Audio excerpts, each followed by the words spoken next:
Hey guys, it's Celine, and it's still Thursday, and it's raining. Cats and dogs. It's coming down like crazy. Maybe you can see, if I go like this, that it's actually coming down, and there's bits of thunder and lightning and things. So I just wanted to do a little tiny kind of a share here because I was doing my journal and I realized that I had my COVID vaccine. This is about my COVID vaccine and my perspective as an energy worker, okay, on the COVID vaccine. I just feel that that's something I just have to tell you guys about, even if it's only maybe hopefully just 5 minutes or so, you know? That'll be quite cool. So I had my vaccine Monday. Today's Thursday. I had very bad muscle cramp kind of a situation in my neck and my arms for, like I said, thunder and rain noises. So you hope that's okay for you. I like it. It's fine by me. And I'm just hoping it's not going to soak my floor. So yeah, I closed the sliding door here because otherwise my floor is going to get soaked. So it took me a long time, I don't know, 36 hours or so, to really get those symptoms, and those were my symptoms. So I was quite stiff, and I couldn't get in with any tumo energy at that point. I could feel, so the vaccine was very active. My immune system was battling the vaccine, as if it were the actual COVID, and the sort of what you get, the situation that I got was that my dantians, my energy centers that I use for my tumo energy, were like really sluggish and low down. I could get my Shakti in there, but it wasn't really processing properly. Everything was really slow. And in particular, over here, so where my thymus glands is, singular, I suppose. That's what I haven't done enough research yet still. It's just something I still have to get back to. There's supposed to be this it's in between your heart and your throat chakra. There's supposed to be like a higher heart chakra in there as well.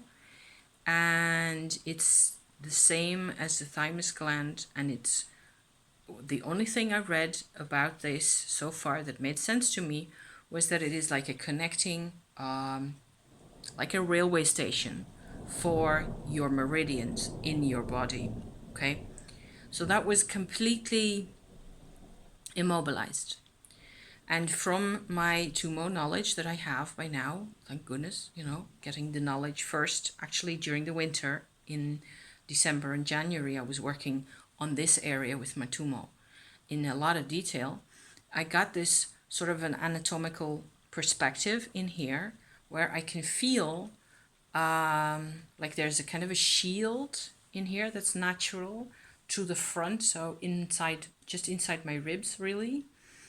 And then there's all this vibrational stuff inside the shield, and then to the back of that there's there's channels, okay, for the tumo energy from the perspective of the tumo energy only, really.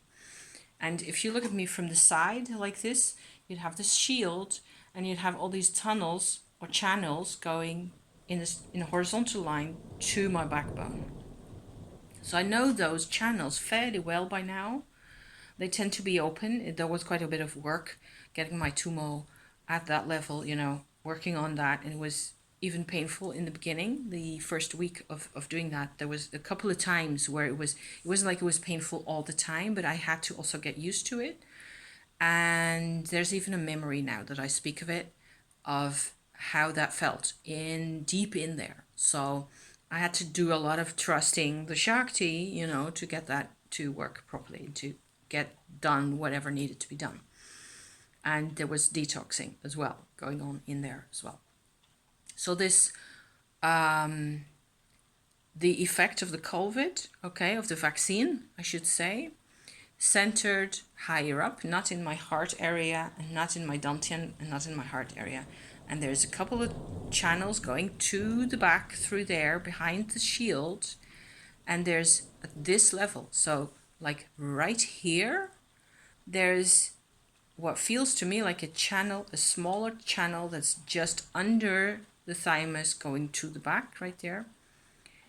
And that was my, the problem area really for after the COVID vaccine. So I hope I'm still making sense to you. In the middle of the night, it was very unpleasant, and it felt completely as if my right side and my left side were fighting, and like there were levels inside my that whole area going up from there, and in my backbones, my vertebrae at the back. It was like each of my vertebrae going down, like 7 or 8 vertebrae or so were involved in this huge struggle where the one side and the other side were just completely at odds, and they were in combat with each other. So I woke up, and my arms, that's why my arms were hurting so much, because there was like this massive lack of interface between left and right. I know it sounds totally crazy, but maybe there's somebody out there, who goes like, I actually felt the same way. And I can still feel it, and it's still nasty, I can still it was so unpleasant. And so I went into a white light session again, and just pulled in as much white light as I could, from the realms of the white light, wherever you want to see them. Beneficent, beneficial, benevolent is the word I was looking for. And impersonal white light. And just stuck that in between. Just let's have a Switzerland in there, We're not in, let's just get those two apart. Because as long as they are in the same body, it's exhausting. Yes. It has there's all sorts of perspective issues that have to deal with this. The left perspective and the right perspective are not the same. And they were just blaming each other, and there was pain, and there was hurt and isolation, and there was just a whole lot of bad stuff. And sticking the white light in between them created a simmering down of the situation, and on both sides they had to deal with the white light. They came into contact with the white light instead of with the antagonist. So I felt that was just too interesting not to share. I had taken an aspirin, but the aspirin didn't do that much. The white light treatment, which I did for like 3/4 of an hour solid, just going in there. Each time there was a next knuckle or a next part of the innards in there somewhere that I can chart out and map out for myself thanks to my Tumo practice. But the Tumo didn't do any good. It only made it worse. Getting Tumo energy in there didn't really do that much, and it only fed the antagonism. So it's just to show how important it is to have a benevolent, impersonal source of goodness that you can tap into. I suppose you could call this a Buddha light, or a higher self light, or please go ahead and think up what it means to you. But I had to get something neutral in between those two crazy people. Talk about being schizoid. I was having a schizoid episode, except it was purely physical. Mentally, it was kind of fine. So after 3/4 of an hour, I realized that, okay, so this is working. I went downstairs to have a cup of tea and talked to my husband, who was also having a cup of tea at 3 o'clock in the morning, and I explained what I'd been doing. And so he just, because he'd had his own COVID experience, and it's still here. Now that I've explained it to you guys, I See, I'm 10 minutes in. I'm going to quit quite soon. It was weird, and it's still painful, and I still resent this kind of in a very deep level of having these two parts. The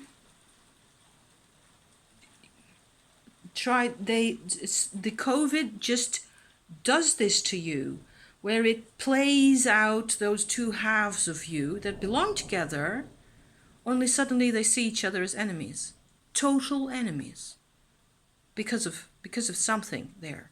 So maybe more to follow. I don't know. We've struggled long enough with the whole COVID story, so I think it's worth pursuing. This is just my 2 cents worth. Maybe 10 other people, 10 different visions, you know? Okay, but I just have to share this. Thank you for watching. I am going to buckle this up right now and, look at the rain a bit more. Thank you and see you next time. Okay, guys. Bye-bye.